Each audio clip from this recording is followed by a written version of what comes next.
Hey guys, I wanted to take this opportunity to tell you about EcomCrew Premium, which is our new subscription service for EcomCrew. You can go to ecomcrew.com/premium to find out more about this. But what we have here is all the courses that we've done to this point and all the courses we're coming out with in the future. The courses that we've done so far are about importing from China, building a 7-figure brand, and how to launch a brand new product on Amazon to a #1 new bestseller, The White Hat Way. The next course we're coming out with is going to be on Facebook Messenger for e-commerce. But where I think the real value in EcomCrew Premium is in our monthly webinars. There's one monthly webinar for Q&A and another monthly webinar that is behind the scenes in Dave and My's business. It's like being a fly on the wall in our business. And so basically every other week, there is a webinar just for EcomCrew Premium members. That alone, I think, is worth the price of admission. And you also get email access to Dave and I to ask any questions you might have. Go to ecomcrew.com/premium to sign up today. Thanks again for supporting the EcomCrew podcast. And now on with the show. Welcome to the EcomCrew podcast, hosted by Mike Jackness and Dave Bryant, who together run e-commerce businesses that generate 8 figures annually. Mike and Dave take pride in running a podcast that isn't just fluff, talking about specific products, problems, and real-world solutions. In the words of one of our favorite reviews, this podcast is like a playbook for e-commerce. You can take any episode and spend the next month trying to implement it. So without further ado, here's the EcomCrew. This is Dave, and welcome to this episode of the EcomCrew podcast. So today I have a very special guest on today's show. It's none other than Mike Jackness. So today I'm going to interview Mike about his prior life before e-commerce. Now, if it was me and we were talking about my life prior to e-commerce, it wouldn't be that interesting. With Mike, he has an extremely interesting story about the business that he ran prior to e-commerce. Now, Mike used to run one of the largest poker affiliate companies in the world. At its height, it was doing literally millions of dollars a year, not in revenue, but in profit. And at one point, Mike even had a significant ownership in the Canadian Poker Tour. Now, if you know anything about poker, though, you might have heard about a certain day called Black Friday. Now, Black Friday did not happen in November in the poker world. It happened on April 15th, 2011. And on that day, the U.S. government decided to shut down basically all of the biggest poker sites in the world and also forbid Americans from playing online poker. And as you can imagine, that had some pretty devastating effects on my business. So the story that we're about to tell is interesting for a few reasons. Number one, it's a fascinating story into the world of digital marketing and online marketing. If you're like me, even though e-commerce business, you're probably a sponge for anything digital marketing and online marketing. And this is a really interesting story just about online marketing in general. Number two, this is a story about how to scale a business quick. And Mike definitely did that very quickly with this previous business, and he'll give some insight here on how to scale any business really quickly. And number three, this is a cautionary story about what can happen in business. You can have everything taken away from you in a second, even if you did nothing wrong yourself. So with Amazon quickly monopolizing e-commerce, I think having our businesses shut down for one reason or another is a big fear for most of us. And Mike should be able to give us some interesting perspective in how to deal with this in any business that you run, whether it's e-commerce or anything else.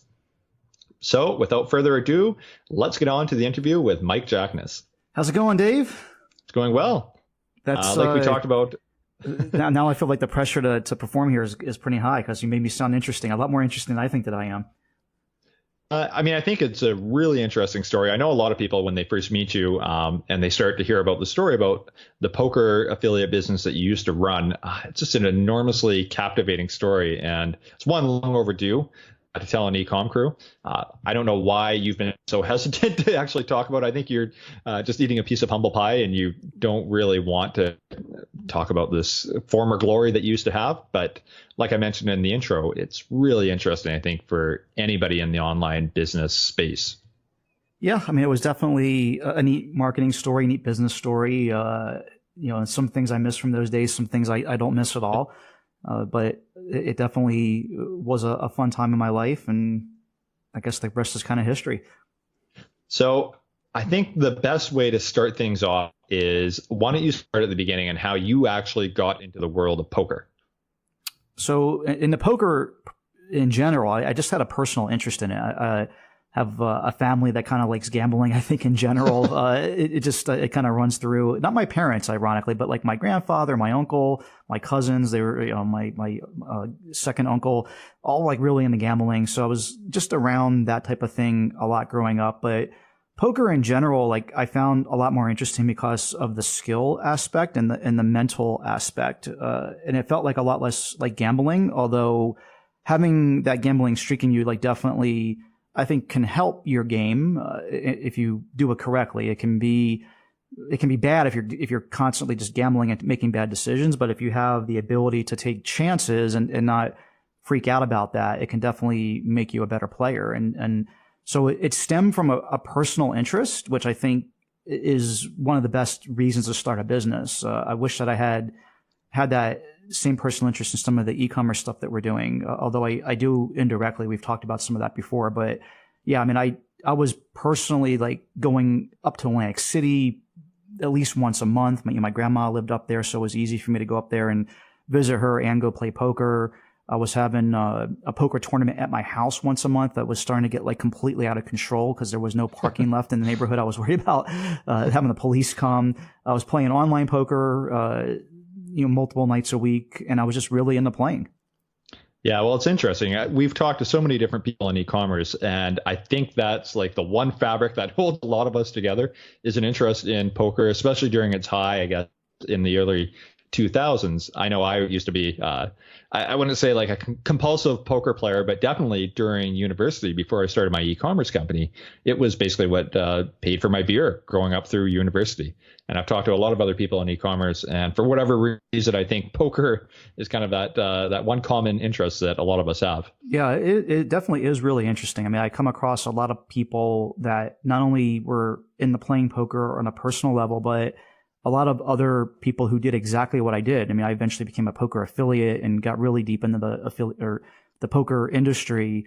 And a lot of those people, a lot of those same faces or names I hear a lot in the e-commerce space. So it's interesting. I don't know exactly what it is. I think if I had to put my finger on it, I think, again, it's the ability to make large bets and to feel comfortable placing an order for $10,000 or $25,000 or $50,000 on a brand new product, because the numbers back in the online poker days were just fantasy land, and you become jaded, and to make a business decision for $10,000 after you've gone through that is like no big deal. Even though I know it's still a big deal, I get that's a lot of money. Don't get me wrong, but you develop the ability to see an opportunity and take it, and if you have like a 51% edge, you should take it. That was basically how it always was in poker. You like very rarely did you ever use some poker lingo to be like all in with 100% chance to win. Like there was always a chance that someone can get really lucky in most cases and still win the hand. And so you were comfortable with that, like comfortable with the fact that there's a 70% chance I'm going to win right now. There's a 30% chance I might lose everything. But as long as I can keep doing that over and over again over time, I'm going to win. And that's a very similar parallel, I think, to e-commerce. Interesting. So when did poker turn from a hobby into a business? Like, what was the very first thing that you did to take it away from gambling at a table or an online poker room to actually making it a business? And I think the beginning, you can correct me if I'm wrong, involved poker sets and eBay.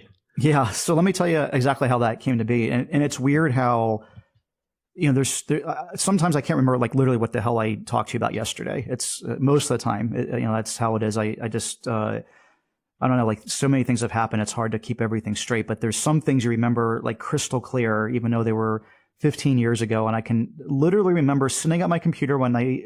It was one night during the week playing online poker. It was like early January of 2004, and you can only play one table at a time at that time. Like now you can do what's called multi-tabling, where you can play like 8 or 10 tables at once, and basically you're like mentally stimulated to the max. Like you're just constantly like fold, call, fold, just like all over the place.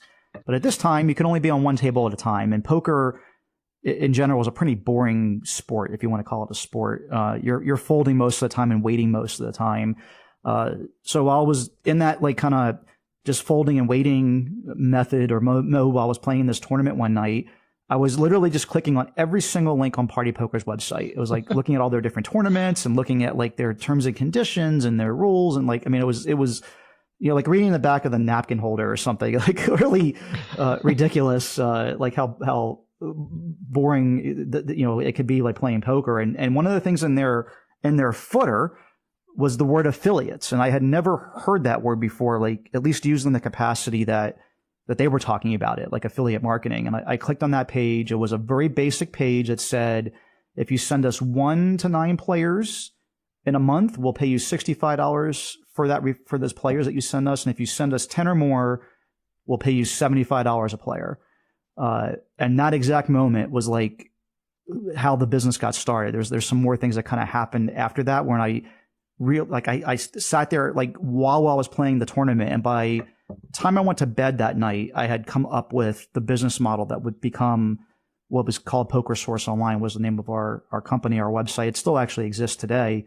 I just have nothing to do with it. But that evening I was like, you know what? Like, I don't know enough people to like make a living off of this. Like I'm always thinking big. It was, I know 10 people, that I can maybe get signed up to this, and that's $750. That's not going to make a difference in my life. So I was like, how can I get 10 people a day or 50 people a day or something to do this? And that's where the eBay component came in. I was like, basically like I'll give away, at the time, the first thing I did was give away a book. And it was, I'll give away a book in exchange for people signing up for online poker. And I did a buy it now auction on eBay for a penny, and the payment had to be signing up through my affiliate link, and I would send you the book. And that's how the whole thing came to be. So was that completely TOS compliant with PokerStars at the time? Were they okay with you incentivizing people to sign up under your affiliate link? So I didn't know that. I didn't even inquire about that. And it was actually Party Poker. PokerStars, I don't even think existed yet at that point. But it was Party Poker. I didn't ask them. I was like, let me just try this and see what happens. What I found out later is that it wasn't actually TOS compliant with eBay. That was actually a bigger problem than it was with Party Poker. After the first month, I think I did something like 50 or 70 players I sent for the free book. And after that first month, and it was actually a partial month, that was January, I emailed them at the end of the month, and I'm like, look, this is what I'm doing. I do want to make sure that this is okay, because I'm not sure if this is against your terms of service or not. So I did do that afterwards. And then I said, like, look, like, I think I have something here, like, this is going pretty well. So not only do I want to make sure this is okay, but I'm curious, like, if there's any other thresholds. If I send you more players, is there a higher tier of what you'll pay me? And what they wrote back was, what you're doing is perfectly fine. Thank you for letting us know. And if you send us 200 players in a month or more, we'll pay you $200 per player. And when I got that email, I can still remember. That's another thing I can remember getting that email. I was like, holy, this is a family podcast. So just imagine the word I was going to say there. And just in typical Mike Jackness mindset, my thought wasn't, I can now make an additional $125 per player. My thought was, now I can give away a bigger gift. And that's where the poker chips came into it, because the poker chips at that time cost me $90 a set. And we got that price way down with volume. But when I first devised of this, I was like, well, it's going to cost me $90 a set to buy these chips. I'll make $110 per sign up that I send over. And that became like instant wildfire. We did 1,000 the first month, like 2,000 the second month. I mean, it went absolutely crazy from there. And all of that revenue was coming strictly through eBay. Yeah, that's actually another funny story. I don't remember the exact day that this happened, but I remember the phone call, like it was yesterday. So what was happening was eBay kept on shutting down our listings, and they were saying what you're doing is against terms of service. And what they would do is they would email me and say, like, this particular segment, the wording of your listing here is incorrect. You can't do this. So I would change it. And I obviously, like, I didn't want to try to like bend the rules. I wanted to be TOS compliant. So I kept on fixing what they were telling me was wrong each time. And, I didn't realize the underlying issue was that, like, what I was doing that was actually what was against the rules was, asking for a different form of payment other than cash. I was basically, they're like, you can't do this. It's like a bait and switch, even though that isn't what I was trying to do. I just didn't fully understand what their issues were. And if you read through terms of service, it's, clear as mud typically. And I, went through when I was, didn't really understand exactly what the issue was. I had emailed their support, wasn't getting, a clear answer. And so meanwhile, like in parallel to doing this on eBay, we had started our own website called Poker Source Online. And I was very delicate about, I had another job, and I was I didn't want to be working on this stuff while I was at work. I was getting paid six figures, and it was important to me to make sure that I was still performing at a high level at my job. So I would come home at night and work on this website. And we launched the website at like 2:00 in the morning. I'm absolutely like exhausted. I go to bed, and the phone rings at like 5 a.m. and it's my cousin, who's actually the one that runs this business now. He was a DJ on morning radio in Washington D.C. He was like the morning DJ. Like he was a pretty big personality in Washington D.C. radio, and he worked the 6 a.m. to 10 a.m. morning drive radio shift. He had a partner that he did this with. It was like a guy and a girl team on the radio in the morning. And 5 o'clock in the morning, he calls me like on his way to the radio station. He was my partner, like early partner in this thing. And he's like, we just got our eBay account shut down. So 3 hours earlier, we had just launched Poker Source Online. And so it was like the timing couldn't have been better. Like, I mean, I was definitely like in luck sack mode at that point. So our eBay account gets shut down. But at this point, we had already done like thousands upon thousands of these promotions, of these signups. So, I went to work that day, and I came home that night. I'm like, well, I guess we're going to have to do an affiliate program ourselves, like a referral program ourselves to get this website off the ground. And that's what we did. We paid people $20 for sending us for them to send us somebody to Poker Source Online. And we already had, like I said, thousands. I mean, we probably had 5,000 or 6,000 people that had signed up to that point. And that's what really pushed us to the next level, because $20 is a lot of money to people. These are all people that had already gotten a free set of poker chips. So they were like, holy crap, this actually works. This isn't a scam, which was, a lot of people's reaction to it to begin with.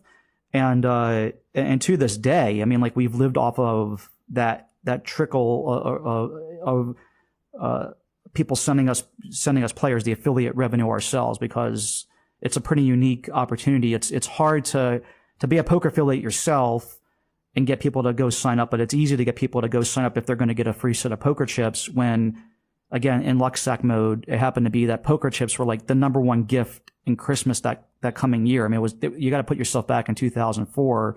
So this was something everyone wanted. It was worth like $100 and something, kind of at the right place at the right time. I picked the perfect gift, and Poker Source Online went to like the stratosphere after that. Like, I mean, once we launched it, it went absolutely bazonkers.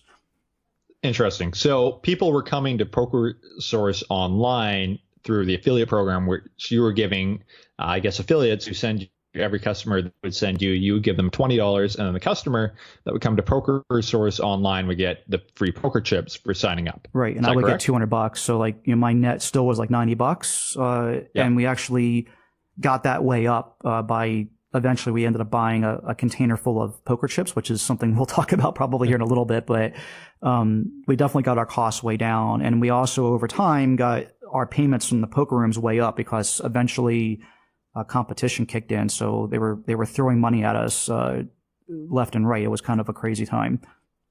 Interesting. Okay, so trying to frame the time here. 2004, you start selling on eBay. Eventually, your eBay account gets shut down. Was that still in 2004? Yeah, I mean, that was really early on. That was like March 2004, March, April 2004. So we're just a couple months into it. And they shut our account down at that point. And so around mid-2004, you started an affiliate program, getting people to come to your website in exchange for poker chips. How are you getting those initial affiliates? Just through word of mouth, through the eBay sales? People that had previously bought poker chips, and now you're offering them $20 to come to Poker Source Online. Is that kind of the flow there? Yeah, I mean, it was actually very early email marketing. So like, we had everyone on our email list. I didn't know what was going on or what to call it or what to even think of it at this time. And certainly there wasn't any classes or anyone else to talk to about this because it just didn't exist yet. I mean, 2004, it doesn't seem like that long ago, but in internet time, it might as well have been like the dark ages. It's crazy like how much things have changed. And I don't know, it was instinctive to me to just email everyone on our email list and say, hey, look, we have PokerSource Online is now launched. We have this affiliate program. You've already gotten a set of poker chips from us for free. Like, now tell your friends about it, and you'll get $20. Do you remember, out of curiosity, what the email program was that you used to send out those first 1,000 emails or 2,000 emails? Was it MailChimp back then? It definitely wasn't MailChimp. My recollection, I can kind of vaguely remember being on Yahoo Mail and actually like manually like sending like 10 emails at a time to be able to do it. I still remember, as a side note, my very first email campaign, about 30 customers, and took one customer, put it in the to field, and took 29 other customers and put their names in the CC field and emailed them all, one blanket email. That's definitely what I did. I think I was doing it it was in the BCC field. So like, see, I wasn't even that advanced to know about the BCC. Yeah. I literally think I did it through Yahoo Mail. That's my recollection. It was a long time ago, and I don't remember 100% for sure, but I think that's how I did it. Interesting. Okay, so mid 2004, things are starting to take off with Source Online, and it's just kind of growing organically through your email list. At some point, though, you must have started focusing on SEO and paid traffic. I did. Paid traffic was a very quick stint, though, it's a shame because it was one of these things where, like, you give a dog red meat and then you tell him a week later that he can't have it anymore. It was crazy because, again, 2004, so like cost per click at that point for PPC was like, even for a crazy term like poker was cheap. I mean, it was $1 or $2 or something ridiculous. And when you're getting paid $250, $300 a sign up, you don't need a very good conversion rate to make that math work. And that was a lot less work than what we were doing on the other side of the house with the incentivized marketing, where we actually had to physically ship products to people. But Google relatively quickly shut that down. They made a blanket terms of service adjustment that you could not bid on gambling terms. For whatever reason, there was some other things that got caught up in that as well. I forgot exactly what they were, but yeah. So like pretty quickly within just a few weeks, I mean, figuring out like how to do Google PPC and realizing like how much money there was to be made at doing that, because we could bid more than anyone else that was competing against us because we were getting paid more because we already had a relationship with the rooms like relatively quickly that was giving us more than the rack rate for affiliates. And then they just got rid of it. So that was a shame. And then from an SEO standpoint, that was also something that we started working on around the summer of 2004, which is also when I quit my job. And I didn't know what that was. Like, I literally did not know what SEO was. It didn't even dawn on me that like I typed things in. I think again, Google had just come out around that time, but like Yahoo was my preferred search engine. I was like on Yahoo Mail because I had been using the internet at this point for like 5, 6, 7 years. I think I started using the internet like in 98. Maybe it was even before then. Actually, it was even before that. I started using the internet in like 96 and 94. And, but like, Yahoo was so big at that point and Google was like just coming on the scene. So I would search for everything in Yahoo, but I wasn't smart enough to put things together that like, I want to rank number one for this stuff. A and B didn't come together yet at that point because I was so wrapped up in other parts of the business. But we did start indirectly working on SEO because one of the things I thought of early on was like, we can make a community, we can start adding a bunch of content here and become kind of the go-to source for a bunch of stuff. So we put up a bunch of content, like actually pretty good content about starting hands for Texas Hold'em, about implied odds, pot odds, all these different like higher level concepts for playing poker that most players weren't thinking about, like the importance of position at the poker table. We also put up profiles of players, the ones that you would see on television that were like the famous people that were on TV, and we put some profiles up about them. And things like that. And then I noticed at some point, probably, by the fall of that year, that we were getting traffic for that stuff. And then that's kind of when that aha moment came together and we actually started working on it. And this was during a time when like you could have a white background with white text and just spam the hell out of stuff and put it on your page and you would rank. I mean, again, this is 2004. So there was some pretty crazy times, thinking back to like just how the game was played back at that point and what we were doing for rankings. But yeah, SEO definitely became a tool for us in our tool chest. So 2004, it's kind of just you and your cousin running it, doing some different tactics, SEO, affiliate marketing, this type of thing. So from 2004, and I'm going to jump ahead a little bit here, when was kind of like the height of your company? And then we can kind of backtrack on what happened in between there to get to your height. It depends on what you would consider the height. If you consider height like the year that we made the most profit, it would have been 2006. If it was the year that we had the most revenue, it would have probably been 2008. Okay, so somewhere around 2006, 2008. That was the heyday, I guess, of your company from 06 to 08. Yeah. Well, so during that height, the reason there was a couple. What ended up happening was like we were growing like bonkers. I mean, we were growing at like, I don't even know what percentage. You're just 10x, 20x a year. I mean, it was just absolutely nuts. What was happening at that point? And what on that 20x number, just to kind of frame it, what kind of revenue were you doing? For example, like in 2004, what was your revenue? And then like 2005, and obviously this is a long time ago, but just a rough. Are we talking enough to replace your six-figure salary? Oh yeah, I mean, I quit my job, and I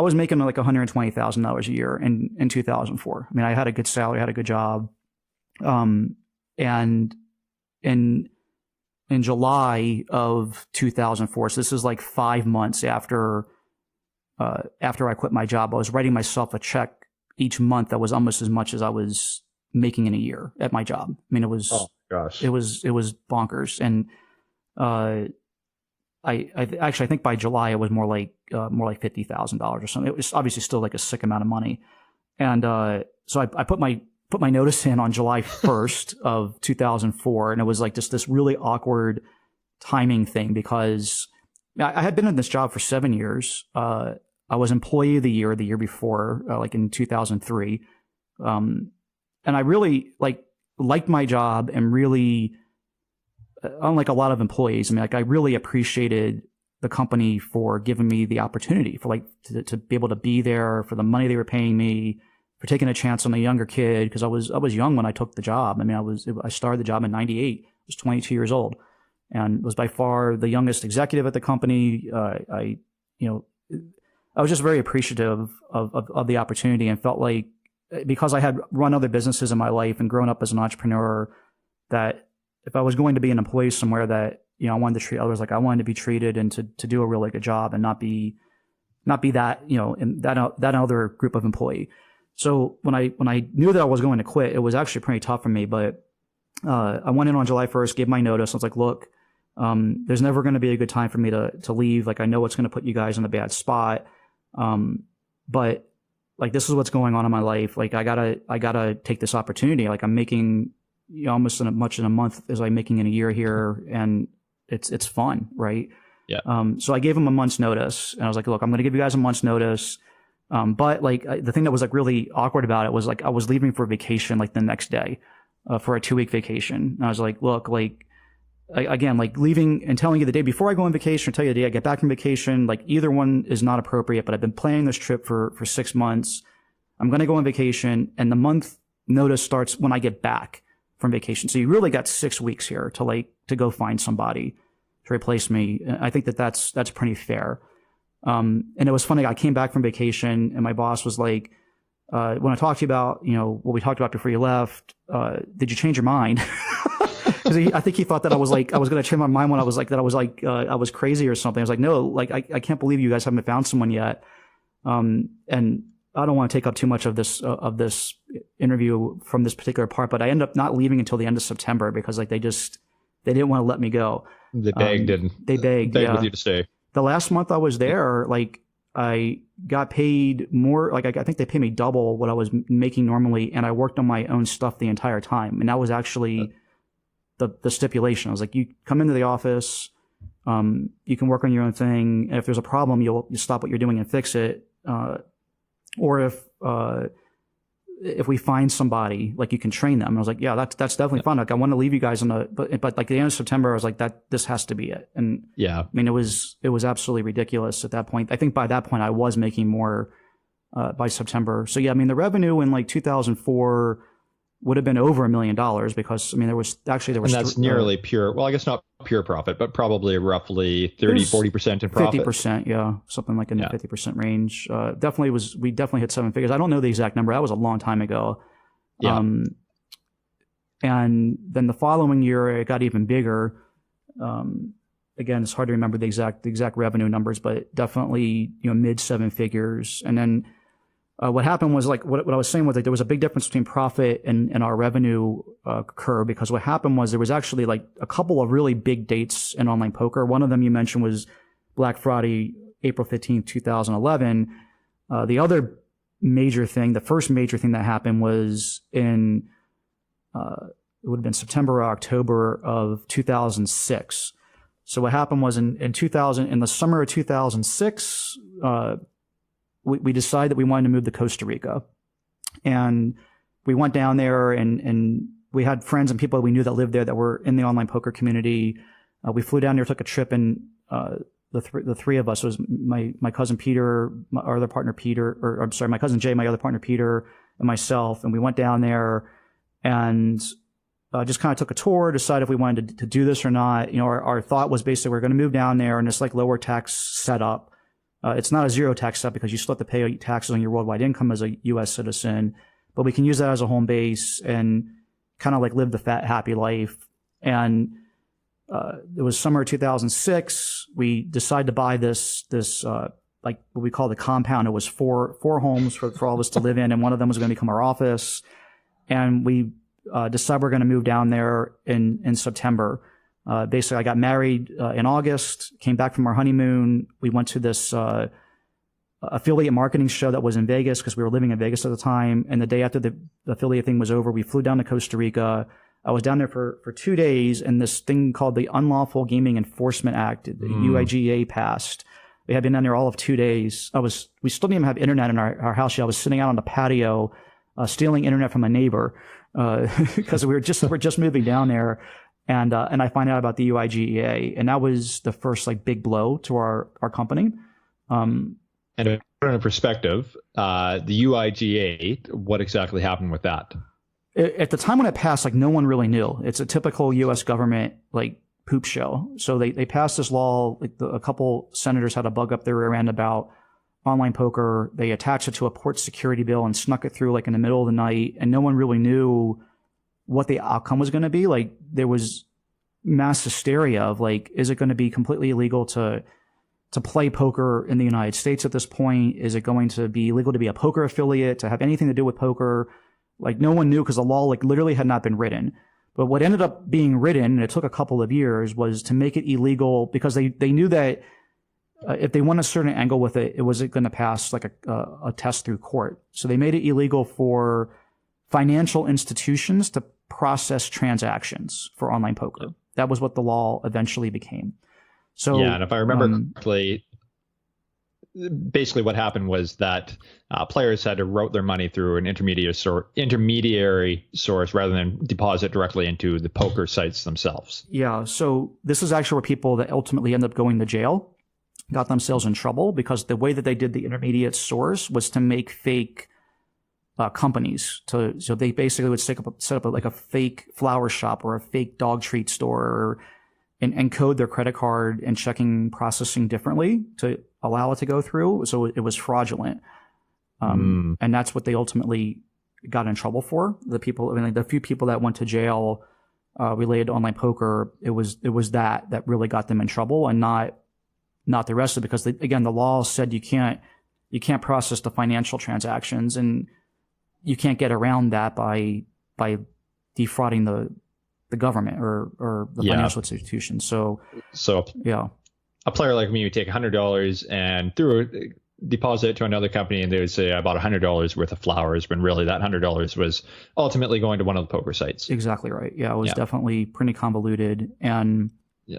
But the good news for me, like personally, is that it didn't make what we were doing illegal at all. You know, we never had to worry about, as being an affiliate, if we were doing anything wrong. Like there was never any question about that. We were just basically an advertising company for these rooms. We, you know, certainly didn't make any decisions on their behalf, or, I mean, and this is not like wink, wink. I mean, like legitimately, we had nothing to do with them. I mean, they were just paying us to send them traffic. So, yeah. So from 2006, it was a scary moment, but nothing really rocked your business at that point. Oh, it did, for sure. It was awful. I mean, what ended up happening was, so there were several poker rooms that pulled out of the United States when the law passed because they weren't willing to do this trickery. And one of them was Party Poker, who was our biggest room at the time. One of them was like 888. That basically, like all the legitimate companies that were trading on the UK stock exchange, you know, companies that were in a free country like Britain. I always like joke about this because, you know, we always say it's a free country in the United States, but then stuff like this happens, or like they tell you that you can't play poker in your house. It makes me definitely a little bit bitter. But you know, these were companies that were trading publicly in other free countries like the UK, but they knew that they couldn't keep on accepting players from the US. They were just put in this awful spot because, you know, they're publicly traded. So they pulled out, and Party Poker was our biggest room at the time, and most of our traffic was coming from the US, and most of our profitable traffic was coming through Party Poker through a promotion that we were running called Instant Bankroll. So yeah, I mean, like it chopped up our revenue. It probably chopped off 50 to 75% of our revenue in like one day. It was a pretty gross day. Interesting. So at that point, what did your company look like? Was it you and your three partners in Costa Rica, or did you have other employees at the time as well? Yeah, we had a couple of employees. Like we had, I think we probably had between 5 and 10 employees down there. In Costa Rica? In Costa Rica. Yeah, we had moved everyone. We didn't want any employees left in the United States at that point because we wanted some particular tax treatment. So we didn't want anything in the United States. We wanted legitimately a company that was outside the U.S. to help with our tax situation. And yeah, we had probably somewhere right around 5 to 10 people. And it was a pretty gross day. I mean, like I said, it chopped off a ton of our revenue. But the thing that ended up happening, and that's what I was saying, there was a big difference between like our revenue and our profit. We ended up, we were in a pretty interesting position because I was one of, if not the only like trustworthy people like in this industry. I mean, if you can think of all the stereotypes of online gambling, they were pretty true. I mean, it was a pretty dirty, pretty deceitful industry. People with questionable moral characters. Let's just leave it at that. And there were several poker affiliates that were in the United States that were rattled by the UIGA passing. You know, they also had multi-million-dollar businesses, and they also weren't willing to like move abroad or didn't even know if that was going to make a difference. I mean, like again, it was no one knew what was going on. Like this law passed and everyone was in just complete panic mode. And we ended up picking up 4 7-figure poker affiliate sites for no money. Like we paid nothing for them. We ended up doing like a profit sharing deal where we ran them in perpetuity and gave them a part of like I think all of them got 50% of the revenue, or the profit. So it was a great deal for us because we basically acquired 8 figures worth of business of revenue, and it basically became like a management company for them. And it was a great opportunity for us, and we definitely did very well through that time. So that helped get our revenue back up, but our profit for during that time like really hurt because we had to hire a bunch of employees, and there was a lot of other like particulars to it as well. Interesting. I've seen this happen in some of your e-commerce companies. You've structured similar deals. So basically, all these poker affiliate companies, they wanted to wash themselves of any liability, so they gave these companies to you basically for free in return for a profit share. Exactly. Yeah. I mean, they legitimately became like a silent partner in the business. They had zero authority or to do anything with the sites. We ran them and just wrote them a check each month was our. And and the thing that I'm proud of, I mean, not that this is like anything to be super proud of, but I'm proud that we were, went through that entire time and paid them everything that they were due, and never had any issues with any of them, or we even through some other hard times and things that went on, we made sure that they were taken care of, and it worked out well, I think, for everybody. I mean, they were in a situation where they didn't have to worry about it anymore. They can go do something else with their lives, and we were already down in Costa Rica, like doing this stuff, and we did what we were good at, which was, running the show. Interesting. So at that point, can you give a ballpark of what you were doing in revenues, potentially, I guess, before and after UIGA? Yeah, I mean, before, like I said, I think before this went down, we were doing probably around $5 million a year in revenue, at probably like 40% net profit margin, something around that. We're pretty darn close to that. After UIGA, and everything shook out, like it took about a year for us to acquire these other businesses and get everything set up. We were doing well into eight figures at that point. And our net margins were certainly lower at that point as well, probably 20% or something, or 15%, after we had to pay out partnership fees, and we definitely had more expenses by this point. We had 66 employees at our peak. So, I mean, that's a big staff, and then also an office and everything else that goes with it. When did you have those 66 employees, and what year? And then were all those based in Costa Rica?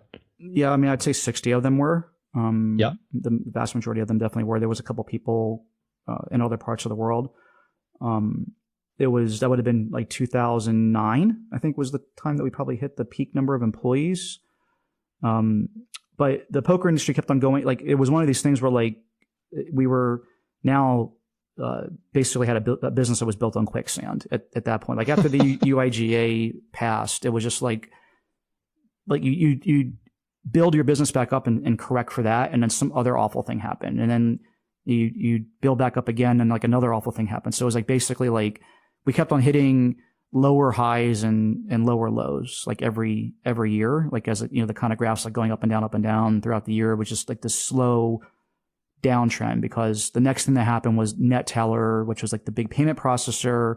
They pulled out, and then obviously, like you mentioned already, Black Friday in 2011, that was like the ultimate doom, and we got left being owed over $750,000. I mean, it was awful. Like we had $750,000 basically in a checking account in these online poker rooms, and they will never see that money. So it was pretty brutal.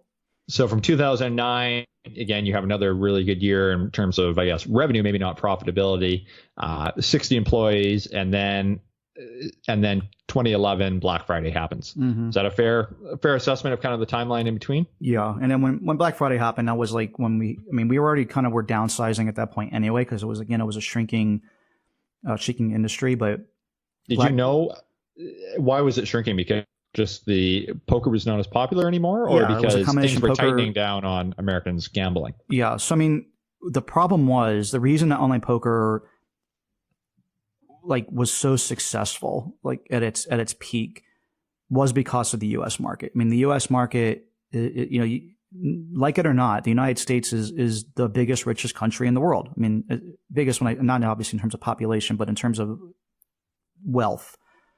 And so there's a lot of people with disposable income in the United States that would go on online poker and lose 100, 500, 1,000, another 1,000, whatever dollars playing online poker, basically with the fish, right? That if you use poker terms, the fish, and then the sharks, the whales, the people that were making money as a living, they were the ones winning that money. But over time, like when the UIGA passed, and certainly once Black Friday passes, that's basically eliminated online poker completely. When the US dries up, so did the rest of the pond. Because this was a worldwide network of players, but there just isn't the same amount of money coming into the system, and poker, in order to work, needs more money coming in that's going out, and so it's this delicate ecosystem where you now, if you think about the ocean, if you had a situation where the sharks had nothing to eat because every other thing in the ecosystem died, then the sharks would eventually die too. And that was kind of the same thing that happened. Like all the minnows and the goldfish and, were just kind of disappearing. And that was the result. And so April 15th comes. Do you remember the day? Like, can you walk us through that day, like including not just for you, but your other staff members and partners as well? Yeah. It's where actually, were you? it's another funny. Paint the picture for us. Yeah, it's another really funny story, actually. And another one of those days where I remember it clear as can be. So one of the things we haven't talked about yet is I actually left online poker at the end of 2010. I just had enough. Like I had enough of, I put my heart and soul into the business, as you kind of know from seeing what we've done in e-commerce. I'm just like an all-in kind of guy, not to use the poker term, but, and it was definitely emotionally like had taken its toll on me, like putting everything into it. And it was still kind of going down. Like I really just don't like that environment. I had much more fun. Obviously when things are going up, it's more fun. But aside from that, because that wasn't really the main issue. The main issue was just like the people. Like I said, I did not enjoy the environment that I was in. I was around people that were excessive to like the extreme. Like they were spending money like, the people that own these poker rooms or other poker affiliates like were spending money like it was never going to go away, and in like the most rude manner. And they would go into a restaurant, just be like, give me the most expensive bottle of wine. I saw someone drive a car into a pool one time just to because they thought it was cool, just to show that they could waste more money than the next guy. It was like living in real life Brewster Millions. It was ridiculous. But not only were they excessive in spending money, but they were like really rude to people like that they deemed were like inferior to them because they didn't have money. And I just eventually, and they were also like in the drugs and prostitutes and just, like all kinds of other stuff, again, that you would kind of imagine in online poker. And it was just a very cutthroat business because everyone was going after the exact same thing. Like everyone wanted to rank number one for online poker. Like that was, like the gold term, and, or some poker room, or bonus code or something like that. So it wasn't the same kind of atmosphere that you have in e-commerce where like everyone has like this awesome camaraderie and like, and they're all like family people and like do good things, and they just, it's just really fun. It was very, very different than that. And I had really had enough. So at the end of, I had kind of put my notice in, that I didn't want to be doing this anymore to the people that were in the company at that point, like 6 months, like in the summer of 2010. And at the end of the year, we turned the company over to my cousin, who still runs the company today. And I have not messed with it one bit since then. So, wow. On April 15th, 2011, I was sitting in an RV on the coast of Oregon, retired. And back then, Instant Messenger, AOL Instant Messenger was still a thing. And one of the guys that was like involved in Absolute Poker, he was like the affiliate manager guy. Like he was like our contact there at the time. And I was good friends with him. So like, I still had a relationship with him after the fact. He IMs me at like 9, 10 o'clock in the morning. He's like, can you go to Absolute Poker real quick and tell me what you see? So I go to absolutepoker.com, and it's, this website's been seized by the federal government. Like, and like, there's like an FBI badge on the page. I remember that. And I was just like, and so my answer to, or question to him was like, is this like, did you guys get hacked? Because I didn't think it was real, and he didn't think it was real. He's like, oh, we're trying to figure that out right now. And then like a minute or two later, he IMs me. He's like, can you go to ultimatebet.com, which was their other site. They own both of them. And it was the same thing. And then probably like 20 minutes later, he's like, can you go to Full Tilt Poker? And it was the same thing. So Full Tilt, Poker Stars, Ultimate Bet, and Absolute Poker, like they all got seized by the government. And like, I honestly can tell you that I was completely indifferent and did not care. I was like, wow. Cause like I was out of it at that point. I just, we had made enough money. I didn't care about the money. I didn't care about like what the repercussions were. I was like, that's about right. It was kind of like, and, I went on about my day, which I actually kind of remember what I did that day. We went down, our dog was still with us then, and we took him on the RV trip, and we went down to the river and threw the tennis ball around for like an hour and a half and went on like a little hike down down by the river, and then went and got some seafood off, like just freshly came off the boat, and that was the life I was living at that point. I was like completely like, I just don't care about this anymore.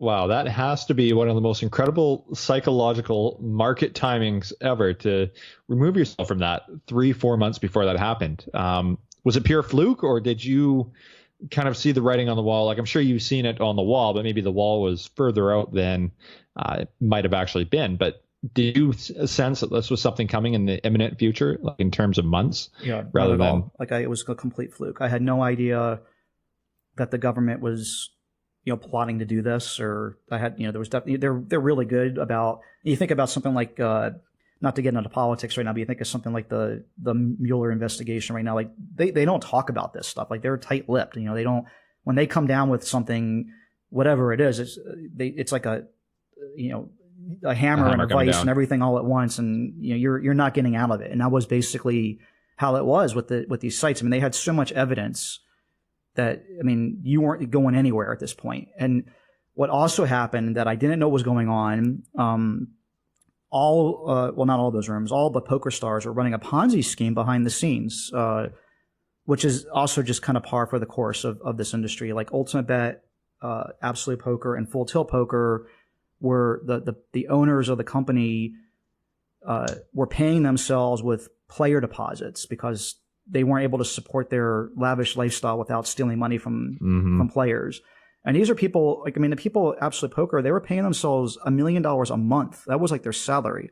And that wasn't like enough for them. Like, they still had to go steal money because they needed more. And this is, just crazy to me, because it's just like, that's just so much money. Like, what the hell could you possibly do with $1 million a month to and then say that it's not enough, to the point where you're making $1 million a month, like legitimately, like, and then you're going to start stealing money from players because you need more, and then, ultimately destroy your business because you can't survive on $1 million a month. Like, that's the kind of people that you're dealing with here. And that was why I wanted to just get the hell away from it. And I didn't know they were doing that. Like, I wholeheartedly had no idea that they were doing that. But when I found out about it, like a couple of weeks or a couple of months later, once all that information came out, because we found out we weren't going to get paid. Like, there was money that we had that got seized, that $750,000 that I was talking about. I was definitely a little pissed at that point. Like, when I found out that I wasn't going to get paid the money that was due to me. But again, it was pretty much par for the course. Like, I was not surprised in the least bit when I heard that. Yeah, and the interesting thing is, I believe very few of those guys actually ever went to jail for it. They had to give back a lot of the money, but a lot of them still didn't get any punishment, so to speak, for it, aside from financial repercussions. Yeah, and a couple of them are like really prominent celebrities in online poker, like Chris Ferguson and Howard Lederer. Like, there's not a lot of people that I have ill will for in my life, but I without, I don't want to say anything too outside the lines here on the podcast, but I hate those guys. Like, I have so much, because they owe me $750,000. And not only did they steal money from me, but like a bunch of other people I know in the industry and all the players. The players ended up getting the money back for the most part because Poker Stars ended up funding it. It's convoluted, and we probably don't have time to talk about that on the podcast today, but and you're right, like, very few people went to jail. Like, one of the guys that went to jail I knew pretty well, because I lived in Costa Rica with these guys, and he was actually like the one kind of family guy that was down there, and it was not really that bad of a guy, and he was just doing what he was kind of told by his company, figure out a way to make these payments go through. And I'm sure that he knew that he was doing something wrong by doing that, but I don't know, it's just the owners, Chris Ferguson, Howard Lederer, they skated completely free. They never even got, I don't even think, question about going to jail. There was never even a situation where, because they had on paper removed themselves enough that they didn't get themselves in trouble. And now they're time heals all wounds kind of thing. So they're back playing poker, and people kind of forget that what complete jerks these guys are for stealing people's money. I think Chris Ferguson ended up winning Player of the Year last year or something, because he was back out on tour playing again, and no one seems to remember that, and it sucks. Yeah, and it's interesting. It's a good reading if anybody wants to look into it. Definitely Black Friday on Wikipedia. There's some great YouTube videos too about Black Friday, and some of the guys that Mike has mentioned, and definitely well worth watching. The situation was, just real quick, the thing that makes me sick to my stomach about it still and why like I was wanting to get out of this industry. It's just it makes so much sense. Is they destroyed. They're wealthy. Like they're going to be fine. Like they don't care about the people that they screwed. Like thousands of people, like thousands of jobs got lost. Both people that worked at the online poker rooms themselves, and these are people that were like doing customer service or programming, like really good people. Like those guys were all like really good. Like it was the management teams that were the screwed up people. And then on top of it, like there was lots of people that made a living playing online poker, and that might not seem like a glamorous, job or something that like you're like, oh well, whatever. Like they deserve it anyway. I think that some people would say, which that kind of pisses me off. But these are people that had developed a skill and like worked really hard at their craft and weren't stealing money from people. When they were playing online poker and they were grinding out, and then one day like they lost their job and had all their money tied up. Like all their money was online. Like, I mean, these people kept their money. So like for years, like they, not only did they not have a job, but like their finances were like completely wrecked overnight. Yeah. In that short term, that interim period when you're like like if your checking account gets seized, basically, like what the hell do you do? Like they were in a situation where they were, living responsibly. These are actually very responsible people. The people that played online poker for the most part were very, very responsible with their money because they knew how to deal with bankroll management. And so like, they couldn't pay rent all of a sudden. And like they were asking me for loans, like just to be able to like to put some food on the table. Cause I knew a lot of them. And so that's like what pisses me off when people like do this type of thing at the detriment of others and just don't care. Right. It's so gross. And I think the illusion there that you made about professional poker players, them having all their money tied up in a bankroll, and then all of a sudden that bank drying up and being seized by somebody else, that has a lot of similarities to, I think, a lot of the fears that people have running an e-commerce business, especially predominantly Amazon business, where you have a ton of money tied up in inventory, essentially a poker equivalent of a bankroll. And I think that's a lot of the fear that people have. So I guess kind of wrapping up this interview, maybe you can kind of relate some of your experiences to running an Amazon business and what you've taken away, and not an Amazon business. Obviously, you have an e-commerce business and a fairly well-diversified e-commerce business at that. But what are some of the takeaways that you have about running an e-commerce business and that worry, I guess, that you have, that I think all of us have, that the e-commerce fountain is all of a sudden going to dry up, or Amazon's going to suspend our accounts, or if you have a Google reliant e-commerce business, that all of a sudden a Google update screws your rankings. What are some of the takeaways that you're applying now to your e-commerce business? Yeah, I mean, it's funny that you asked this question. So, while we were doing the RV trip, we did that for a couple of years. And I kind of got bored with being retired. And, I love business. I love entrepreneurship. And I was just, and I know a lot of people listening to this are probably like, you jerk for, saying that you were bored, driving around in an RV. Trust me, I really enjoyed the trip, but like eventually I just, I think that a true entrepreneur like has a disease just like an alcoholic or something. Like I definitely feel that way sometimes where like I thrive on this stuff. And, I was sitting there like thinking like, what business do I want to get into moving forward? And I was like, you know what? Like I want something that is so under the radar, that has like 0% chance of being in a situation where like the government's going to get involved, or like some situation can happen like overnight where something out of my control like puts me out of business. I like being in control. And I stumbled upon e-commerce. E-commerce it was indirect. For those of you who know the story about how we got from a drop shipping company or affiliate company doing affiliate marketing with treadmill.com to being a drop shipper to the rest of what we're doing. But all that was like conceived in this thought space of, I want to be doing something that I don't have to worry about some of the things that I had experienced in the past happening again. I think that life is about learning sometimes in a hard lesson, like one step at a time. And the hard lessons I learned in the online poker industry were don't have all your eggs in one basket, which was, party poker. And luckily we didn't have 100% of our eggs in that one basket, but it was a significant amount and it really hurt. And it was a bad day.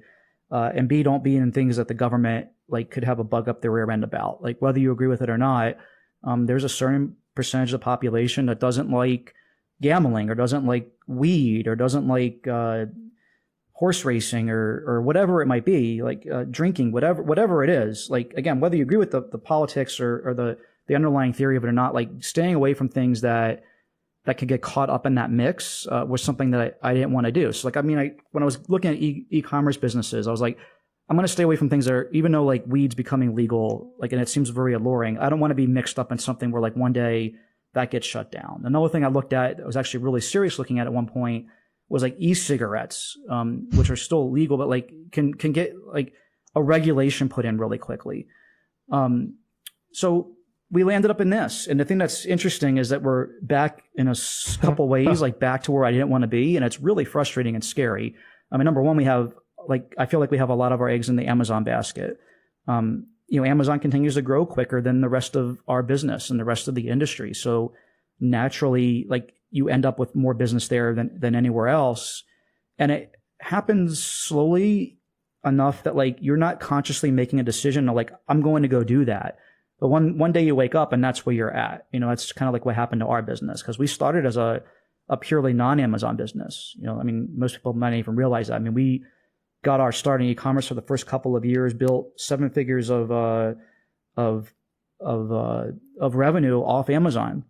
So, being back in that situation scares me. And then also now we're in a situation where the government's gotten involved, where I thought they never would with tariffs, in the trade war that's kind of looming right now, and also sales tax. And I'm just like, how did this happen? Like, I didn't foresee those angles coming, and it definitely has me very worried because I've been through those things before. So here's a situation where we've built this multi-million-dollar business, and someone in the government gets a hair up their end about stuff being imported from China all of a sudden that was like completely off the radar. Like, I mean, a year ago, this was never even being discussed, and there was like zero warning about it.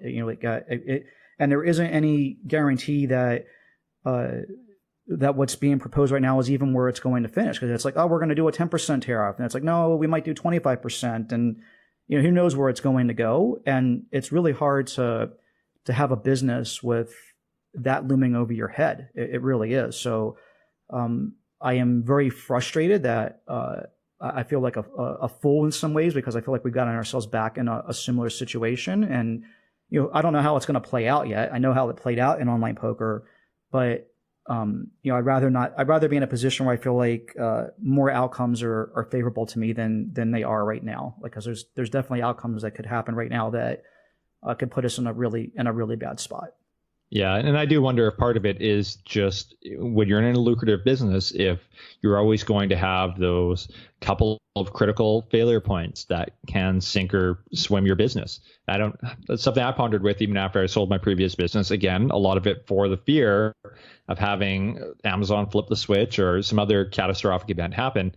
And in retrospect, part of me wonders if there ever is such a business where you can avoid that stress of having one of or two critical failure points. I don't know if a business exists out there without those. Yeah, I mean, anywhere there's money to be made, there's the early pioneers that figure that out, and then everyone flocks that way.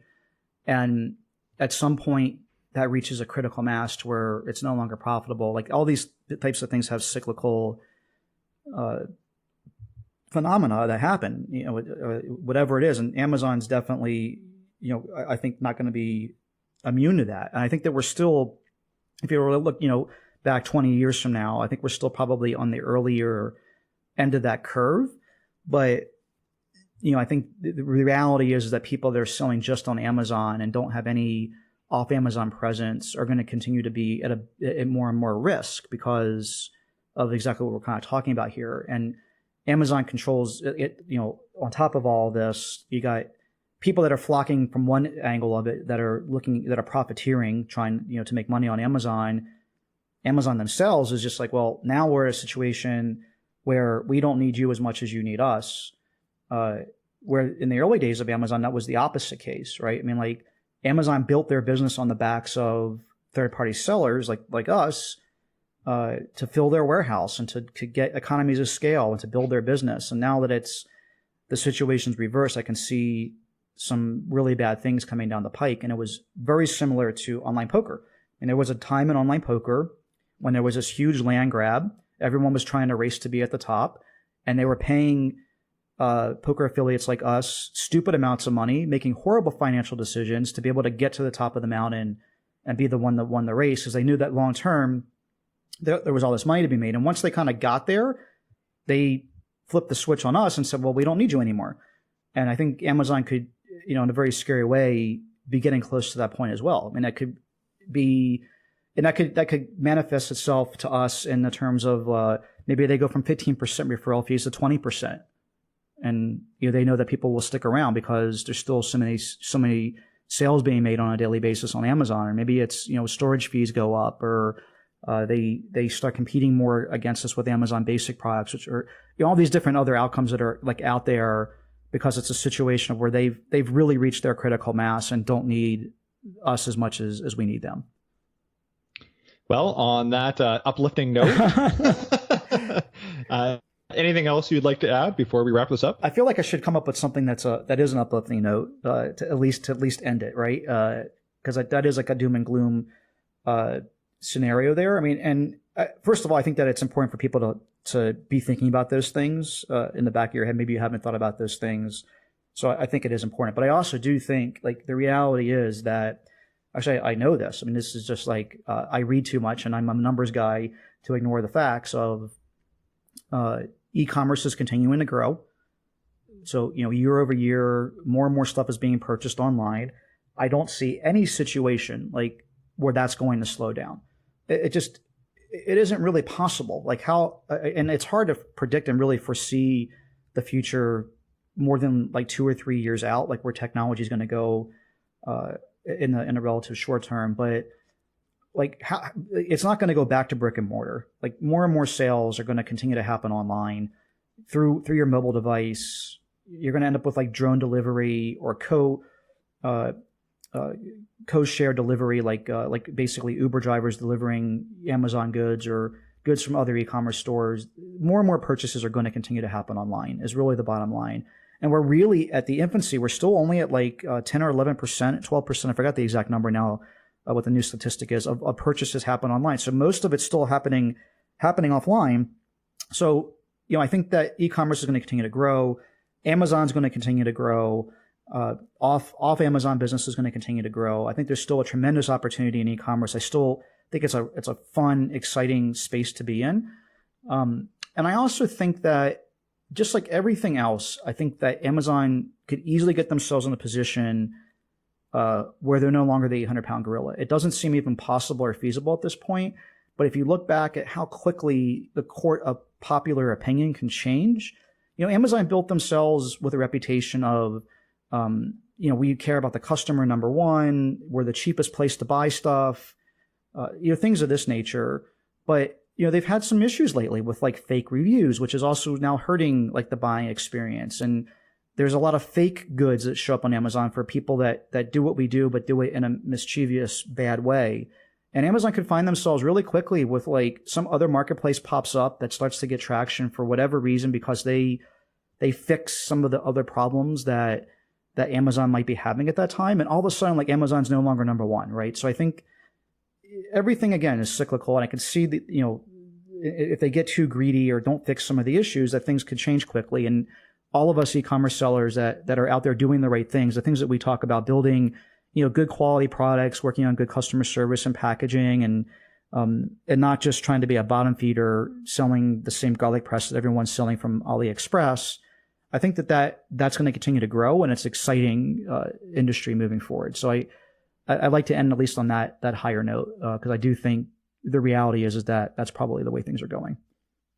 Yeah, I think that's a lot more encouraging. So I think we can conclude the podcast with that. And I have to say thank you for finally coming on the podcast and telling this, what I, at least in my opinion, is a incredibly fascinating backstory. And I think it's a story that a lot of people can relate to, and kind of their beginnings of online marketing and online business in general. Maybe not at the scale that you did, but I do think a lot of people can relate to that in some way or another.